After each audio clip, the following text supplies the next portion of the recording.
નમસ્તે, હું આર.કે. પટેલ, નાયબ કાર્યપાલક ઇજનેર, માર્ગ મકાન પેટા વિભાગ ધોળકા.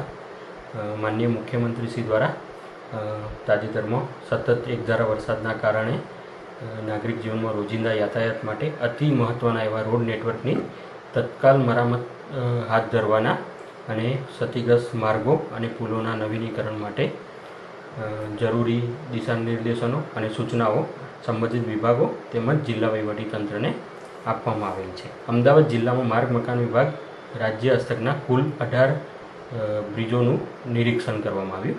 આ માટે અધિક્ષક ઇજનેરશ્રી, કાર્યપાલક ઇજનેરશ્રી ના સૂચના અનુસાર 5 નાયબ કાર્યપાલક ઇજનેર, 10 સેક્શન ઓફિસર, 24 વર્ક આસિસ્ટન્ટ તેમજ અન્ય સ્ટાફ મિત્રો સાથે નિરીક્ષણ કરવામાં કામગીરી હાથ ધરવામાં આવેલ, જે અંતર્ગત પુલો અંગે માર્ગ મકાન આલેખન વર્તુળ દ્વારા નિયુક્ત અધિકારી તેમજ કન્સલ્ટન્ટ જેવા તજજ્ઞો દ્વારા ઝીણવટભરી ચકાસણી કરવામાં આવી, જે અનુસાર પુલની સ્થિતિ, સામાન્ય વાહન વ્યવહાર માટે પુલ યોગ્ય છે કે કેમ તે નક્કી કરવાની કામગીરી પ્રગતિ હેઠળ છે.